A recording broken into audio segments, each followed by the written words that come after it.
हरे कृष्ण कृष्ण कृष्ण हरे हरे हरे राम राम राम हरे हरे। विचित्र बीर्य सन्तानहीन अवस्था मरीजा पर कुरुवंश लोप पाई जीवार आशंका देखादेला। माता सत्यवती प्रस्ताव शास्त्रानुमोदित हेले हें अटल प्रतिज्ञा कर भीष्म विनयर सह ताहा प्रत्याख्यान कले। यहीपरि किछि दिन अतिबाहित है।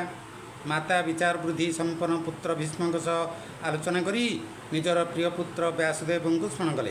तत्क्षणात श्रीकृष्ण देवपायन व्यास महाराज जी सेठारे उपस्थित होई माता प्रणाम पूर्वक तांकर अभिलाष सम्बन्ध जिज्ञासा कले। सत्यवती कहले, पुत्र तुमको तो कौन कथा अजना नुहे, एबे वंश कौन निर्वंश हो।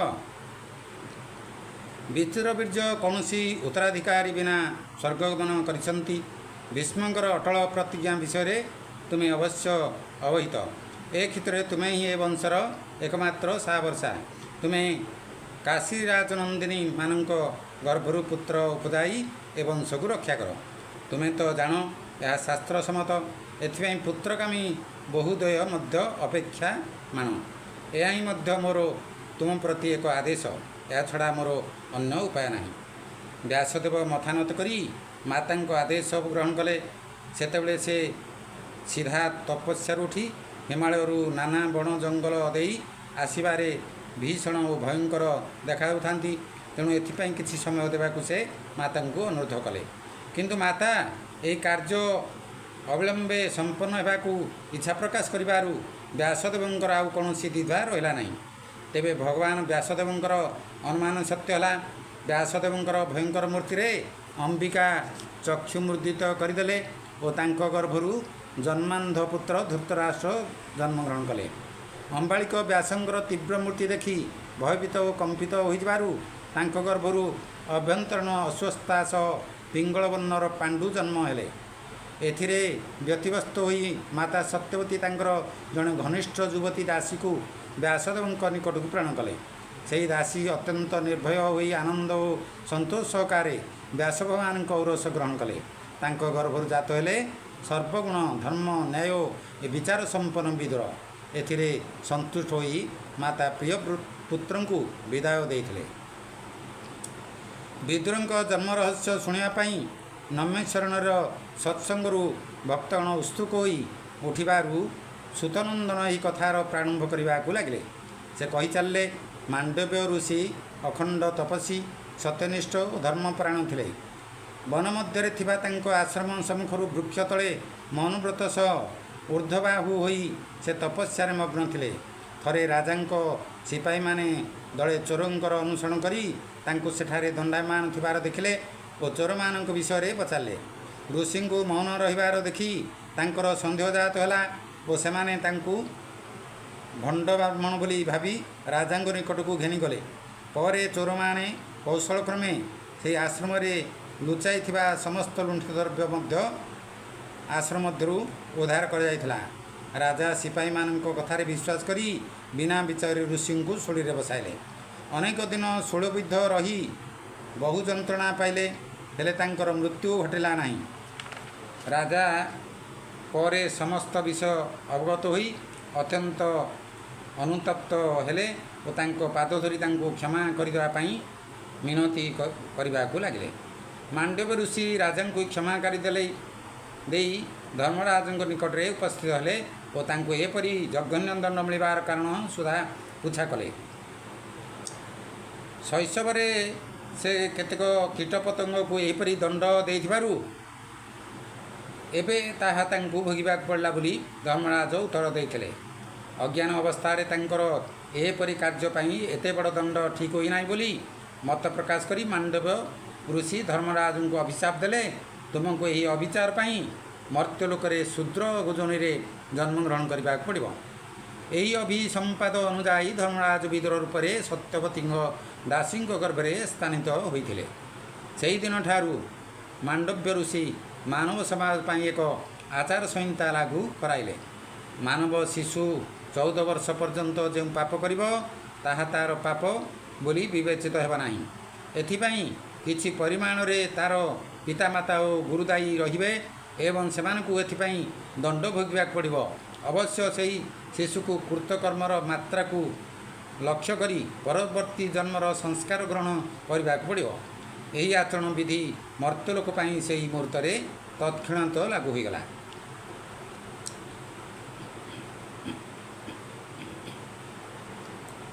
ଭାତୃଷ୍ପୁତ୍ରମାନଙ୍କୁ ପାଇ ଭୀଷ୍ମଦେବ ଅତ୍ୟନ୍ତ ଆନନ୍ଦ ଲାଭ କଲେ। ସେମାନଙ୍କୁ ଖୁବ୍ ଆଗ୍ରହ ଓ ଯତ୍ନ ସହକାରେ ପରିପାଳନ କରି ସେମାନଙ୍କୁ ସମସ୍ତ ପ୍ରକାର ଶିକ୍ଷାଦାନର ବ୍ୟବସ୍ଥା କରିଦେଲେ। ଖୁବ୍ ଅଳ୍ପ ବୟସରେ ପାଣ୍ଡୁ ଓ ଧୃତରାଷ୍ଟ୍ର ବିଶିଷ୍ଟ ଯୋଦ୍ଧାରେ ପରିଣତ ହୋଇଗଲେ। ହେଲେ ବିଦୁର ସେମାନଙ୍କ ମଧ୍ୟରେ ଅଧିକ ବୁଦ୍ଧିମାନ, ସହିଷ୍ଣୁ, ନ୍ୟାୟବନ୍ତ, ଧର୍ମଜ୍ଞ ଓ ଧୈର୍ଯ୍ୟବାନ ଥିଲେ। ରାଜନୀତି ଶାସ୍ତ୍ର ତଥା କୂଟନୀତିଗତ ଶାସନ ପଦ୍ଧତି ସମ୍ବନ୍ଧରେ ତାଙ୍କର ଅଶେଷ ଜ୍ଞାନ ଥିଲା। ଧୃତରାଷ୍ଟ୍ର ଜନ୍ମାନ୍ଧ ଥିଲେ ଓ ବିଦୁର ଦାସୀପୁତ୍ର ଥିଲେ। ତେଣୁ ପାଣ୍ଡୁ ହିଁ ରାଜସିଂହାସନ ପାଇଁ ଉପଯୁକ୍ତ ଥିଲେ। ବୟପ୍ରାପ୍ତି ହୁଅନ୍ତେ ଭୀଷ୍ମଦେବ ମାତା ସତ୍ୟବତୀଙ୍କ ସହ ମନ୍ତ୍ରଣା କରି ପାଣ୍ଡୁଙ୍କୁ ରାଜଗାଦିରେ ବସାଇଲେ। ବିଦୁର ଅତ୍ୟନ୍ତ ନ୍ୟାୟ ଓ ବିଚାରଶୀଳ ଥିବାରୁ ତାଙ୍କୁ ପ୍ରଧାନମନ୍ତ୍ରୀ ପଦରେ ନିଯୁକ୍ତ କରାଗଲା। ସର୍ବୋପରି ଭୀଷ୍ମ ହିଁ ରାଜ୍ୟ ରକ୍ଷାର ସମସ୍ତ ଭାର ଗ୍ରହଣ କଲେ। କ୍ରମେ ସେମାନଙ୍କର ବିବାହ ବୟସ ଉପଗତ ହେଲା। ଭୀଷ୍ମଦେବ ଏଥିପାଇଁ କନ୍ୟା ଚୟନରେ ଲାଗିପଡ଼ିଲେ। ତାଙ୍କ ଶିକ୍ଷା ପ୍ରେରଣାରେ ପାଣ୍ଡୁ ଓ ଧୃତରାଷ୍ଟ୍ର ବହୁ ଅସ୍ତ୍ରବିଦ୍ୟାରେ ଧୁରନ୍ଧର ହୋଇଥିଲେ। ସମଗ୍ର ଭାରତ ଭୂଖଣ୍ଡରେ ପାଣ୍ଡୁଙ୍କର ବୀରତ୍ୱର ପରାକାଷ୍ଠା ପ୍ରଚାରିତ ହୋଇଥିଲା। ସେ ବହୁ ରାଷ୍ଟ୍ର ଜୟ କରି ଦିଗ୍ବିଜୟୀ ହୋଇଥିଲେ। ଧୃତରାଷ୍ଟ୍ରଙ୍କର ମଧ୍ୟ ଦୃଷ୍ଟିବିହୀନ ଅସ୍ତ୍ରଚାଳନା ଅତ୍ୟନ୍ତ ସମୁନ୍ନତ ଥିଲା। ବିଦୁରଙ୍କର ଜ୍ଞାନ ଓ ରାଜନୀତିଗତ ପାରଙ୍ଗମତା ପାଇଁ ସେ ସର୍ବତ୍ର ବିଦିତ ଥିଲେ। ତେଣୁ ସେମାନଙ୍କୁ କନ୍ୟାଦାନ କରିବା ପାଇଁ ବହୁ ରାଜା ଓ ନରେଶ ଆଶା କରି ବସିଥିଲେ। ଭୀଷ୍ମ ଶୁଣିଲେ ଗାନ୍ଧାରର ରାଜା ସୁବଳଙ୍କର ଏକ ସର୍ବଗୁଣ ସମ୍ପନ୍ନା କନ୍ୟା ଅଛନ୍ତି। ରୂପ ଗୁଣରେ ସେ ଯେତିକି ମହାନ, ବିଚାର ଓ ଧୈର୍ଯ୍ୟରେ ସେତିକି ଶକ୍ତିମୟୀ। ଧୃତରାଷ୍ଟ୍ରଙ୍କ ପାଇଁ ସେହି କନ୍ୟା ଉପଯୁକ୍ତ ହେବ ବୋଲି ଭୀଷ୍ମ ମନେ ମନେ ସ୍ଥିର କରି ସୁବଳ ସେନଙ୍କ ନିକଟକୁ ସମ୍ବାଦ ପ୍ରେରଣ କଲେ। ଗାନ୍ଧାରୀଙ୍କ ପିତା ସୁବଳ ରାଜ ଓ ଭ୍ରାତା ଶକୁନି ବହୁ ଚିନ୍ତା କରି ଧୃତରାଷ୍ଟ୍ର ଅନ୍ଧ ହେଲେ ବି କୁଳଶୀଳ ଓ ବଂଶମର୍ଯ୍ୟାଦା ଦୃଷ୍ଟିରୁ ଏହି ପ୍ରସ୍ତାବରେ ସମ୍ମତି ପ୍ରଦାନ କଲେ। ଗାନ୍ଧାରୀ ଯେତେବେଳେ ଶୁଣିଲେ ସେ ତାଙ୍କର ଭାବିପତି ଅନ୍ଧ, ସେ ନିଜେ ବି ସାରା ଜୀବନ ଅନ୍ଧୁଣୀ ଭାବରେ ଚଳିବାକୁ ନିଷ୍ପତ୍ତି ନେଲେ। ଯେତେବେଳେ ସ୍ୱାମୀ ସମସ୍ତ ଦୃଶ୍ୟ ଦର୍ଶନ ବଞ୍ଚିତ, ସେତେବେଳେ ସେ ଏହି ଜଗତକୁ ଏକୁଟିଆ ତାଙ୍କ ନେତ୍ର ଯୁଗଳରେ ଉପଭୋଗ କରିବାକୁ ସେହିଦିନ ସେହି ମୁହୂର୍ତ୍ତଠାରୁ ଇଚ୍ଛା କଲେ ନାହିଁ। ତତ୍କ୍ଷଣାତ ତାଙ୍କ ଚକ୍ଷୁ ଯୁଗ୍ମଙ୍କୁ କେତେ ପରସ୍ତ କନାପଟିର ଆସ୍ତରଣରେ ନିବୁଜ ରଖିଲେ। ସାରା ଜୀବନ ଦର୍ଶନେନ୍ଦ୍ରିୟ ସୁଖରୁ ବଞ୍ଚିତ ରହିବେ ବୋଲି ପ୍ରତିଜ୍ଞା କଲେ। ଏହା ହିଁ ଥିଲା ତାଙ୍କର ତୀବ୍ର ପାତିବ୍ରତ୍ୟର ନମୁନା। ତାପରେ ଶକୁନି ଭଗିନୀଙ୍କୁ ସାଥିରେ ନେଇ ହସ୍ତିନାପୁର ପହଞ୍ଚିଥିଲେ ଓ ସେଠାରେ ସମାରୋହରେ ବିବାହ କାର୍ଯ୍ୟ ସମ୍ପନ୍ନ ହୋଇଥିଲା। ସୁରସେନଙ୍କର ପୁତ୍ରୀ ଥିଲେ ପୃଥି, ବସୁଦେବଙ୍କର ସେ ଭଉଣୀ। ଯଦୁ ପାରିଷଦ କୁନ୍ତିଭୋଜ ତାଙ୍କୁ ପୋଷ୍ୟକନ୍ୟା କରି ଗ୍ରହଣ କରିଥିଲେ। ତେଣୁ ତାଙ୍କର ନାମ ହୋଇଥିଲା କୁନ୍ତି। ରୂପଗୁଣରେ ସେ ଅସାମାନ୍ୟ ଥିଲେ। ପାଣ୍ଡୁଙ୍କ ପାଇଁ ଏହି କନ୍ୟା ଉପଯୁକ୍ତ ହେବ ବୋଲି ଭାବି ଭୀଷ୍ମ ପ୍ରସ୍ତାବ ଆଣିଲେ ଓ କୁନ୍ତିଭୋଜ ଏହି ପ୍ରସ୍ତାବରେ ରାଜି ନ ହେବାର କିଛି କାରଣ ନଥିଲା। ତେଣୁ ଅବିଳମ୍ବେ ପାଣ୍ଡୁଙ୍କ ସହ କୁନ୍ତିଙ୍କର ବିବାହ ସମ୍ପନ୍ନ ହୋଇଗଲା। ସେତେବେଳେ ରାଜକୁମାରମାନଙ୍କ ମଧ୍ୟରେ ବହୁପତ୍ନୀ ଗ୍ରହଣ କରିବାର ପ୍ରଥା ରହିଥିଲା। ଭୀଷ୍ମଙ୍କ ପରାମର୍ଶ କ୍ରମେ ପାଣ୍ଡୁ ମଦ୍ରରାଜଙ୍କ ସହୋଦରା ମାଦ୍ରୀ ଦେବୀଙ୍କ ପାଣି ଗ୍ରହଣ କରି ତାଙ୍କୁ ତାଙ୍କର ଦ୍ୱିତୀୟ ପତ୍ନୀର ସମ୍ମାନ ଦେଇଥିଲେ। ପରେ ପରେ ଭୀଷ୍ମଦେବ ପାରଶବୀ ନାମ୍ନୀ କନ୍ୟାଙ୍କ ସହିତ ବିଦୁରଙ୍କର ମଧ୍ୟ ବିବାହ ସମ୍ପନ୍ନ କରାଇଥିଲେ। କୁନ୍ତୀ ଦେବୀ ଅବିବାହିତା ଥିବା ବେଳେ ଥରେ ଦୁର୍ବାସା ମୁନି ତାଙ୍କ ଘରେ ଅତିଥି ହୋଇଥିଲେ। କୁନ୍ତୀ ମନ ପ୍ରାଣ ଦେଇ ତାଙ୍କର ସେବା କରିଥିଲେ। ଏଥିରେ ଅତ୍ୟନ୍ତ ସନ୍ତୁଷ୍ଟ ହୋଇ ମୁନି କହିଥିଲେ, ମା, ତୁ ମୋର 1 ବର୍ଷ ଧରି ଏକାନ୍ତ ନିଷ୍ଠ ଆତ୍ମୀୟତା ସହ ସେବା କରୁଅଛୁ। ମୁଁ ତୋର ଏ ଦୀର୍ଘ ଦିନର ସେବାରେ ଅତ୍ୟନ୍ତ ପ୍ରୀତ ଓ ପରିତୃଷ୍ଟ। ପରମ ଆନନ୍ଦ ସହ ମୁଁ ତୋତେ ଏକ ଦିବ୍ୟ ମନ୍ତ୍ର ଦାନ କରୁଅଛି। ଏହି ମନ୍ତ୍ର ଜପ କରି ଯେତେବେଳେ ଯେଉଁ ଦେବତାଙ୍କୁ ଆହ୍ୱାନ କରିବୁ, ସେ ତୋ ନିକଟରେ ଆବିର୍ଭୂତ ହେବେ ଓ ତାଙ୍କର ଦିବ୍ୟ ଶକ୍ତି ପ୍ରଭାବରେ ତାଙ୍କରି ଔରସରୁ ତୋତେ ଏକ ମହିମାନ୍ୱିତ ପୁତ୍ର ପ୍ରଦାନ କରିବେ। ଦୁର୍ବାସା ମୁନି ଏହା କହି ଚାଲିଯିବା ପରେ କୁନ୍ତୀ ଏକ ପିଲାଳିଆମୀ ପୂର୍ଣ୍ଣ ଦୁଷ୍ଟାମି କରି ବସିଲେ। ଏହି ମନ୍ତ୍ରଟିକୁ ପରୀକ୍ଷା କରିବା ପାଇଁ ତାଙ୍କ ମନରେ ଅତ୍ୟଧିକ କୌତୂହଳ ଜାତ ହେଲା। ବାଳସୁଲଭ ଚପଳତା ସହକାରେ ସେ ହଠାତ୍ ଏହି ମନ୍ତ୍ର ଜପ ସହ ଆଦିତ୍ୟ ଦେବଙ୍କୁ ଧ୍ୟାନ କଲେ। ସଙ୍ଗେ ସଙ୍ଗେ ପ୍ରବଣ ତେଜୋଦୀପ୍ତ ଆଦିତ୍ୟ ଦେବ ଏକ ଅତି ସୁନ୍ଦର ସୁଢଳ ଦୀପ୍ତିମନ୍ତ ଯୁବକ ରୂପରେ ତାଙ୍କ ନିକଟରେ ଉପସ୍ଥିତ ହୋଇ ଆଶ୍ଚର୍ଯ୍ୟାଭିଭୂତ ହୋଇପଡ଼ିଥିବା କୁନ୍ତୀଙ୍କୁ ତାଙ୍କର ପରିଚୟ ପ୍ରଦାନ କଲେ। ଅତ୍ୟନ୍ତ ଶଙ୍କାକୁଳ କଣ୍ଠରେ ସେ କହିଲେ, ପ୍ରଭୁ, ମୁଁ କେବଳ କୌତୂହଳବଶତଃ ଏ ମନ୍ତ୍ର ଜପ କରିଥିଲି। ଆଦିତ୍ୟ ଦେବ କହିଲେ, ଏ ମନ୍ତ୍ର ଶକ୍ତି ଅସୀମ। ଏଥିରେ ଥରେ ଆହୁତ ହେବା ପରେ କୌଣସି ଦେବତା ତୁମ ସହ ମିଳିତ ନ ହୋଇ ପ୍ରତ୍ୟାବର୍ତ୍ତନ କରିପାରିବେ ନାହିଁ। ତେବେ ଏହା ଫଳରେ ତୁମର କୁମାରୀତ୍ୱରେ କୌଣସି ମଧ୍ୟ ଆଞ୍ଚ ଆସିବ ନାହିଁ। ବାହ୍ୟ ଶାରୀରିକ ଦୃଷ୍ଟିକୋଣରୁ ତୁମର କୁମାରୀତ୍ୱ ଅକ୍ଷୁଣ୍ଣ ରହିଥିବା ଅନୁଭୂତ ହେବ। ତେବେ ଆଗନ୍ତୁକ ପୁତ୍ର ତୁମେ କି ବ୍ୟବସ୍ଥା ଗ୍ରହଣ କରିବ, ତାହା ତୁମେ ହିଁ ସ୍ଥିର କରିବ। ଏହାପରେ ବାଳିକା କୁନ୍ତୀଙ୍କର ସୂର୍ଯ୍ୟଦେବଙ୍କ ସହ ମିଳନ ହୋଇଥିଲା। ଏହି ପ୍ରକ୍ରିୟାର ଫଳସ୍ୱରୂପ ଏକ ଦିବ୍ୟ ଶିଶୁପୁତ୍ର ତାଙ୍କ ଗର୍ଭରେ ସ୍ଥାନିତ ହୋଇ ଖୁବ୍ ସ୍ୱଳ୍ପ ବ୍ୟବଧାନରେ ଏକ ଅସ୍ୱାଭାବିକ ଓ ଅଣପାରମ୍ପରିକ ରୀତିରେ ଜାତ ହେଉଥିଲା। କୁନ୍ତୀ ଏହାକୁ କ'ଣ କରିବେ କିଛି ବୁଝିପାରିନଥିଲେ। ହଠାତ୍ ତାଙ୍କ ମୁଣ୍ଡକୁ ଏକ ବୁଦ୍ଧି ଜୁଟିଥିଲା। ସେ ଏହି କଳଙ୍କରୁ ଗୋପନ ରଖିବା ପାଇଁ ଶିଶୁଟିକୁ ଏକ ପାତ୍ର ମଧ୍ୟରେ ବନ୍ଦ କରି ନଦୀ ସ୍ରୋତରେ ଭସାଇ ଦେଇଥିଲେ। ନଦୀରେ ଭାସି ଯାଉଥିବା ବେଳେ ସାରଥୀ ଦମ୍ପତି ଅଧିରଥ ଓ ରାଧା ତାକୁ ପାଇ ନିଜ ପୁତ୍ର ରୂପେ ପରିପାଳନ କରିଥିଲେ। ତାଙ୍କର ସ୍ନେହ ଆଦରରେ ପୁତ୍ର ଅତ୍ୟନ୍ତ ଆନନ୍ଦରେ ବଡ଼ ହେବାକୁ ଲାଗିଲେ। ଏହି ପୁତ୍ର ହେଉଛନ୍ତି କର୍ଣ୍ଣ। ଭିନ୍ନ ବେଳେ ସେ ଶରୀର ସଂଲଗ୍ନ କବଚ କୁଣ୍ଡଳ ଧାରଣ କରି ଜନ୍ମ ହୋଇଥିଲେ। ଆଦିତ୍ୟ ଦେବଙ୍କ କହିବା ଅନୁଯାୟୀ ଭବିଷ୍ୟତରେ କର୍ଣ୍ଣ ଜଣେ ଶ୍ରେଷ୍ଠ ଯୋଦ୍ଧା, ଧନୁର୍ଦ୍ଧର ଓ ମହାବୀର ହୋଇପାରିଥିଲେ। ତାଙ୍କ ସମଦାନୀ ଓ ଅତିଥି ପରାୟଣ ଓ ସମଗ୍ର ଭାରତ ଭୂଖଣ୍ଡରେ ଦ୍ୱିତୀୟ ଆଉ କେହି ନଥିଲେ। ଯାହା ମାଗୁଥିଲା ସେ ତାଙ୍କୁ ସେ ସମସ୍ତ ଦାନ ଦେଉଥିଲେ। ଏପରିକି ପ୍ରାତଃକାଳରେ ତାଙ୍କର ସର୍ବସ୍ୱ ଦାନ କରି ଦେଇ କେବଳ ସାମାନ୍ୟ ଖଣ୍ଡେ ବସ୍ତ୍ର ମାତ୍ର ପରିଧାନ କରି ସେ ଗୃହ ପ୍ରତ୍ୟାବର୍ତ୍ତନ କରୁଥିଲେ। ବିଶେଷ କରି ସ୍ନାନ କାର୍ଯ୍ୟ ସମାପନ ନିମନ୍ତେ ତାଙ୍କର ଆଦିତ୍ୟ ପୂଜା ପରେ ଯେ କେହି ତାଙ୍କୁ ଯାହା ଯାଚନା କରୁଥିଲା ସେ ତାଙ୍କୁ ତାହା ପ୍ରଦାନ କରୁଥିଲେ। ଦିନେ ଆଦିତ୍ୟ ଦେବ ସ୍ୱପ୍ନରେ ତାଙ୍କୁ ତାଙ୍କର କର୍ଣ୍ଣ ସଂଲଗ୍ନ ଜନ୍ମ କାଳର କବଚ କୁଣ୍ଡଳ କେବେ କାହାକୁ ନ ଦେବା ପାଇଁ ସତର୍କ କରାଇ ଦେଇଥିଲେ। କାରଣ ସେ ଜାଣିଥିଲେ ଯେ ଇନ୍ଦ୍ର ଏହା ନେବା ପାଇଁ ଦିନେ ନା ଦିନେ ତାଙ୍କ ପାଖକୁ ନିଶ୍ଚୟ ଆସିବେ। ସତକୁ ସତ ତାହା ହିଁ ଘଟିଲା। ଇନ୍ଦ୍ରଦେବ ଦିନେ କର୍ଣ୍ଣଙ୍କର ସ୍ନାନ ପୂଜା ସମାପନରେ ଆସି ତାଙ୍କ ନିକଟରେ ଏକ ବ୍ରାହ୍ମଣ ବେଶରେ ଉପସ୍ଥିତ ହୋଇ ତାଙ୍କର କବଚ କୁଣ୍ଡଳକୁ ଦାନ ରୂପରେ ପାଇବା ପାଇଁ ପ୍ରାର୍ଥନା କରିଥିଲେ। ଆଦିତ୍ୟ ଦେବଙ୍କ କଥା ଶୁଣୁଥିଲେ ମଧ୍ୟ ସେ ଏହି ବ୍ରାହ୍ମଣଙ୍କୁ ତାଙ୍କ ଉଚିତ ବସ୍ତୁ ସେବାରେ କାର୍ପଣ କରିନଥିଲେ। ହସି ହସି ଏକ ତୀକ୍ଷ୍ଣ ଛୁରିକାରେ ଉଭୟ କର୍ଣ୍ଣର ସେହି ଅଂଶକୁ ଛେଦନ କରି ତାଙ୍କର ଏହି ଦିବ୍ୟ କବଚ କୁଣ୍ଡଳ ଦାନ କରିଥିଲେ। ଫଳରେ ପରବର୍ତ୍ତୀ କାଳରେ ଇନ୍ଦ୍ରପୁତ୍ର ଅର୍ଜୁନ ମହାଭାରତ ଯୁଦ୍ଧରେ ତାଙ୍କୁ ପରାସ୍ତ ଓ ନିହତ କରିବାକୁ ସମର୍ଥ ହୋଇଥିଲେ। ଏହି କର୍ଣ୍ଣ ପରଶୁରାମଙ୍କୁ ବ୍ରାହ୍ମଣ ବୋଲି ପରିଚୟ ଦେଇ ତାଙ୍କ ନିକଟରୁ ଅନେକ ଗୂଢ଼ ଯୁଦ୍ଧ ଦିବସ ପରଶୁରାମ ବିଦ୍ୟା ଶିକ୍ଷା କରିଥିଲେ। ବହୁକାଳ ତପସ୍ୟା ପରେ ବ୍ରହ୍ମଦେବ ତାଙ୍କ ଉପରେ ସନ୍ତୁଷ୍ଟ ହୋଇ ତାଙ୍କୁ ବ୍ରହ୍ମାସ୍ତ୍ର ମଧ୍ୟ ଅର୍ପଣ କରିଥିଲେ। ଏ ମହାବୀର ପରବର୍ତ୍ତୀ କାଳରେ ମହାମାନି ଦୁର୍ଯ୍ୟୋଧନଙ୍କର ଅତି ପ୍ରିୟ ବନ୍ଧୁ ରୂପରେ ଅଧିଷ୍ଠିତ ହୋଇ ଶେଷ ପର୍ଯ୍ୟନ୍ତ ତାଙ୍କର ଘନିଷ୍ଠ ମିତ୍ରତା ବଜାୟ ରଖିଥିଲେ।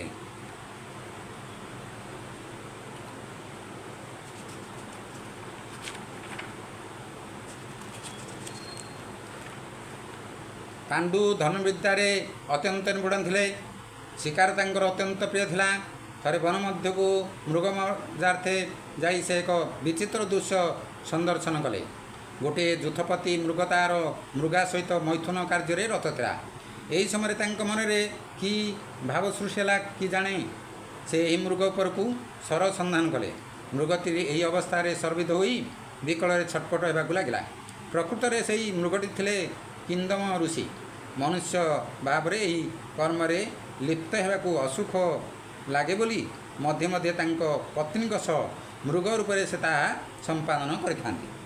ଆହତ ହେବା ପରେ ମୃଗରୂପୀ ଋଷି ମଣିଷ ରୂପରେ ସ୍ୱରରେ ରାଜାଙ୍କୁ ପାଖକୁ ଡାକିଲେ। ରାଜା ତାଙ୍କର ପରିଚୟ ପାଇବା ପରେ ଅତ୍ୟନ୍ତ ଦୁଃଖିତ ହେଲେ। କିନ୍ତୁ ଋଷିଙ୍କୁ ସେହି ଅବସ୍ଥାରେ ଆଉ ବଞ୍ଚାଇବା ସମ୍ଭବ ନଥିଲା। ଯନ୍ତ୍ରଣାରେ ଛଟପଟ ହୋଇ ରାଜାଙ୍କୁ ସେ ଏକ ଭୟଙ୍କର ଅଭିଶାପ ପ୍ରଦାନ କଲେ। ରାଜା, ତୁମେ ମୋ ପ୍ରତି ଏପରି ଅବସ୍ଥାରେ ଯେଉଁ ଅପରାଧ କରିଛ ତାହା ଅକ୍ଷମଣୀୟ। ଏଥିପାଇଁ ତୁମକୁ ବହୁମୂଲ୍ୟ ଦେବାକୁ ପଡ଼ିବ। ତୁମ ଜୀବନରେ ପତ୍ନୀ ସହ ପ୍ରଥମ ସହବାସ ବେଳେ ତୁମର ମୃତ୍ୟୁ ଘଟିବ। ପାଣ୍ଡୁ ଜାଣିଥିଲେ ଯେ ଋଷି ଅଭିଶାପ ଅବଶ୍ୟ ଫଳିବ। ତେଣୁ ସେ ରାଜ୍ୟଭାର ବିଦୁର ଓ ଭୀଷ୍ମଦେବଙ୍କୁ ଦେଇ ଦୁଇ ରାଣୀଙ୍କ ସହ କଠିନ ବ୍ରହ୍ମଚର୍ଯ୍ୟ ବ୍ରତ ଅବଲମ୍ବନ ପାଇଁ ବନଗମନ କଲେ। ବନ ମଧ୍ୟରେ ଆରମ୍ଭ ହେଲା ତାଙ୍କର ଆଶ୍ରମକାଳୀନ କଠିନ ବୈରାଗ୍ୟ ଓ ବ୍ରହ୍ମଚର୍ଯ୍ୟର ଜୀବନ। କୁନ୍ତୀ କିମ୍ବା ମାଦ୍ରିକେୟୀ ହେଲେ ସେ ପର୍ଯ୍ୟନ୍ତ ପୁତ୍ରବତୀ ହେବାର ସୌଭାଗ୍ୟ ଲାଭ କରିନଥିଲେ। ସତେଅବା ଦୁର୍ବାସା ଋଷି ଭବିଷ୍ୟତର ଏହି ପରିସ୍ଥିତି ଅବଲୋକନ କରିପାରି କୁନ୍ତୀକୁ ସେହି ପୁତ୍ରେଷ୍ଟି ମହାମନ୍ତ୍ର ଦାନ କରିଥିଲେ। ଏ କଥା ମଧ୍ୟ କୁନ୍ତୀ ତାଙ୍କ ପତିଙ୍କୁ ବିବାହ ପରେ ଅବଗତ କରାଇ ଦେଇଥିଲେ। ଏବେ ପାଣ୍ଡୁ ସେହି ମନ୍ତ୍ରର ସହାୟତାରେ ପୁତ୍ରୋତ୍ଥାନ ପାଇଁ ରାଣୀ କୁନ୍ତୀକୁ ପ୍ରବର୍ତ୍ତାଇଲେ ଓ ପତିବ୍ରତା ପତ୍ନୀ କୁଳରକ୍ଷା ପାଇଁ ସ୍ୱାମୀଙ୍କି ପରାମର୍ଶ ଅନୁଯାୟୀ କାର୍ଯ୍ୟ କରିଗଲେ। ପରସ୍ପର ମଧ୍ୟରେ ଆଲୋଚନା କରି ରାଜଦମନ୍ତ୍ରୀ ତିନୋଟି ଧର୍ମଜ୍ଞ ବଳଶାଳୀ ତଥା ମହାବୀର ଧନୁର ପୁତ୍ର ପାଇଁ କାମନା କରି ବସିଲେ। କୁନ୍ତୀ ପ୍ରଥମ ଥର ସେହି ମହାମନ୍ତ୍ର ଜପ କରି ଧର୍ମରାଜଙ୍କର ଆବାହନ କଲେ। ଧର୍ମରାଜ ତାଙ୍କ ନିକଟରେ ଆବିର୍ଭୂତ ହୋଇ ତାଙ୍କର ମନସ୍କାମନା ପୂର୍ଣ୍ଣ କଲେ। ତାଙ୍କ ପ୍ରଭାବରେ ଯୁଧିଷ୍ଠିରଙ୍କର ଜନ୍ମ ହେଲା। ପରବର୍ତ୍ତୀ ସମୟରେ ରାଣୀ ମହାମନ୍ତ୍ର ଜପ କରି ସହିତ ବାୟୁଦେବଙ୍କର ଆବାହନ କଲେ ଓ ତାଙ୍କ ପ୍ରସାଦରୁ ଭୀମଙ୍କର ଜନ୍ମ ସମ୍ଭବ ହେଲା। ପରିଶେଷରେ କୁନ୍ତୀ ଦେବୀ ଦୁର୍ବାସା ପ୍ରଦତ୍ତ ମନ୍ତ୍ର ସାହାଯ୍ୟରେ ଭକ୍ତିପୂର୍ଣ୍ଣ ଚିତ୍ତରେ ଇନ୍ଦ୍ରଦେବଙ୍କୁ ପ୍ରାର୍ଥନା କଲେ। ତତ୍କ୍ଷଣାତ୍ ଦେବରାଜ ପ୍ରତିଷ୍ଠ ହୋଇ ରାଣୀଙ୍କ ଅଭୀଷ୍ଟ ପୂରଣ କଲେ। ତାପରେ ତାଙ୍କ ଔରସରୁ ଭୂମିଷ୍ଠ ହୋଇଥିଲେ ଧନୁର୍ବିଦ୍ୟା ଧୁରନ୍ଧର ମହାବୀର ଅର୍ଜୁନ। ପରେ ପରେ ପାଣ୍ଡୁ ମାଦ୍ରୀଙ୍କ ପାଇଁ ଏ ଉପଚାର କରିବାକୁ ମନସ୍ଥ କଲେ। କୁନ୍ତୀକୁ ମନାଇ ସେ ମାଦ୍ରୀଙ୍କ ଦ୍ୱାରା ଏହି ମହାମନ୍ତ୍ର ଜପ କରାଇଲେ ଓ ସେ ଅଶ୍ୱିନୀ କୁମାରକୁ ଆବାହନ କରି ତାଙ୍କ ପ୍ରସାଦରୁ ଦୁଇ ଜାଣା ପୁତ୍ର ନକୁଳ ଓ ସହଦେବଙ୍କୁ ପ୍ରାପ୍ତ ହେଲେ। ଏହିପରି ଭାବରେ ବନ ମଧ୍ୟସ୍ଥ ଆଶ୍ରମରେ ପଞ୍ଚ ପାଣ୍ଡବ ଜନ୍ମ ଲାଭ କରି ପିତାମାତାଙ୍କ କ୍ରୋଡ଼ରେ ଲାଳିତ ପାଳିତ ହେବାକୁ ଲାଗିଲେ। ଦିନେ ମନ ମଧ୍ୟରେ ଏକ ଅଭାବନୀୟ ଦୁଃଖଦ ଘଟଣା ଘଟିଗଲା। ସମୟ ଥିଲା ବସନ୍ତ ଋତୁ। ସମଗ୍ର ବନ ପ୍ରଦେଶ ଅତ୍ୟନ୍ତ ସୁଶୋଭିତ ହୋଇ ଉଠିଥିଲା। ଋଷିମାନଙ୍କର ପଶୁମାନଙ୍କର କାକଳିରେ ସମୁଦ୍ର ରାଗିଣୀ ଭାସି ଆସୁଥିଲା। ପୁଷ୍ପ ବିନୁନ୍ତ ହୋଇ ବୃକ୍ଷମାନେ ଅପୂର୍ବ ଶ୍ରୀ ଧାରଣ କରିଥିଲେ। ସମଗ୍ର ପ୍ରକୃତିରେ ଭରି ରହିଥିଲା ଏକ ଅନୁପମ ରୂପ, ରଙ୍ଗ ଓ ଆକର୍ଷଣ। ସମସ୍ତ ପ୍ରାଣୀ ପକ୍ଷୀ ପଶୁ ମନୁଷ୍ୟ କାମୋଦକ ପୁଷ୍ପ ଶରୀରେ ପ୍ରଫୁଲ୍ଲିତ ହୋଇଥିଲେ। ପାଣ୍ଡୁ କନିଷ୍ଠ ପତ୍ନୀ ମାଦ୍ରୀଙ୍କ ସହ ବନ ଭ୍ରମଣ କରୁଥିଲେ। ବସନ୍ତ ପ୍ରକୃତିର ଏତାଦୃଶ ଆକର୍ଷଣକୁ ସେ ଏଡ଼େଇ ପାରିଲେ ନାହିଁ। ମାଦ୍ରୀ ଥିଲେ ପୂର୍ଣ୍ଣ ଯୌବନା।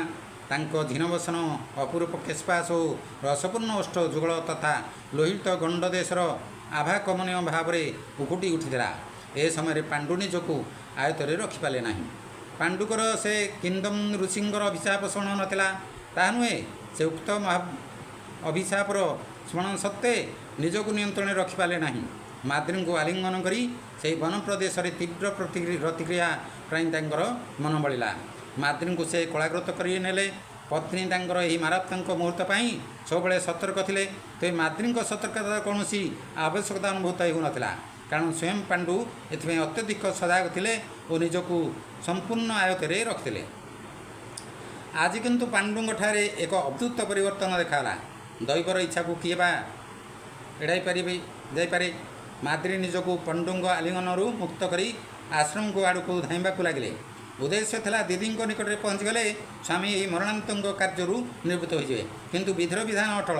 ପାଣ୍ଡୁ ଖୁବ୍ ଶୀଘ୍ର ପଥ ମଧ୍ୟରେ ପୁନଶ୍ଚ ରାଣୀଙ୍କୁ ଧରିନେଲେ ଓ ବାହୁବନ୍ଧନରେ ଚାପି ଦେଇ ଭୂତଳର କୋମଳ ବିଶାଳୟ ଓ ପୁଷ୍ପ ପାଖୁଡ଼ାର ସେଦ ଉପରେ ତାଙ୍କର ବଳିଷ୍ଠ କଳେବରର ଚାପରେ ମାଦ୍ରୀକୁ ଅସହାୟ ଭାବରେ ସମ୍ପୂର୍ଣ୍ଣ ଭାବରେ ନିୟନ୍ତ୍ରଣ କରିନେଲେ। ବାସ୍ ସେତେବେଳେ ସବୁ ଶେଷ ହୋଇଗଲା। ସ୍ୱାମୀଙ୍କର ଇହଲୋକର ସମସ୍ତ କାର୍ଯ୍ୟ ସମାପ୍ତ ହୋଇଗଲା ଓ ସେ ତତ୍କ୍ଷଣାତ୍ ପରଲୋକ ଗମନ କଲେ। ସ୍ୱାମୀଙ୍କ ପରଲୋକ ଗମନରେ ଉଭୟ କୁନ୍ତୀ ଓ ମାଦ୍ରୀ ମୃତବତ୍ତ ହୋଇଗଲେ। ପ୍ରତ୍ୟେକ ସ୍ୱାମୀଙ୍କ ଚିତାରେ ସତୀ ହେବା ପାଇଁ ଅଡ଼ି ବସିଲେ।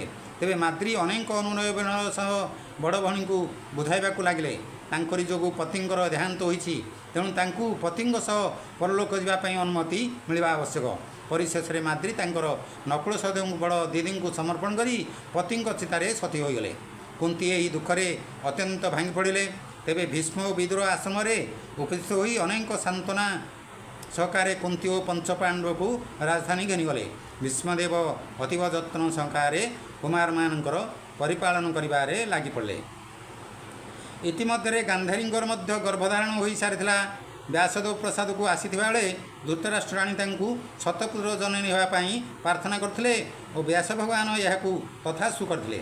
ଗାନ୍ଧାରୀ କୁନ୍ତୀଙ୍କ ପୂର୍ବରୁ ଗର୍ଭଧାରଣ କରିଥିଲେ, କିନ୍ତୁ ଯୁଧିଷ୍ଠିର ପ୍ରଥମେ ପୃଥିବୀକୁ ଆସିଲେ। ଗାନ୍ଧାରୀର ଗର୍ଭ 2 ବର୍ଷ ରହିଥିଲା। 2 ବର୍ଷ ପରେ ସେ ଏକ ବିରାଟ ମାଂସ ପିଣ୍ଡୁଳା ପ୍ରସବ କରିଥିଲେ। ବ୍ୟାସଦେବଙ୍କ ପରାମର୍ଶ ଅନୁଯାୟୀ ଏକ ବିଶେଷ ପ୍ରକ୍ରିୟାରେ ଏହି ମାଂସ ପିଣ୍ଡୁଳାକୁ ସଂରକ୍ଷଣ କରାଯାଇଥିଲା। ପୁନଶ୍ଚ 2 ବର୍ଷ ପରେ ଏହି ପିଣ୍ଡୁଳାଟି 101 ଖଣ୍ଡରେ ବିଭକ୍ତ ହୋଇଯାଇଥିଲା ଓ ସେଗୁଡ଼ିକ ମଧ୍ୟରୁ ସମୟକ୍ରମେ ଏକ ଏକ କରି 100 ପୁତ୍ର ଓ ଗୋଟିଏ କନ୍ୟା ଜାତ ହୋଇଥିଲା। ପ୍ରଥମ ପୁତ୍ର ଦୁର୍ଯ୍ୟୋଧନ ଠିକ୍ ସେହିଦିନ ଜନ୍ମ ହୋଇଥିଲେ ଯେଉଁଦିନ ବନାସନରେ ଭୂମିଷ୍ଠ ହୋଇଥିଲେ ଭୀମ। ଦୁର୍ଯ୍ୟୋଧନ ଜନ୍ମ ସମୟରେ ଅତୀବ ଅପଶକୁନମାନ ପ୍ରଦୃଷ୍ଟ ହୋଇଥିଲା।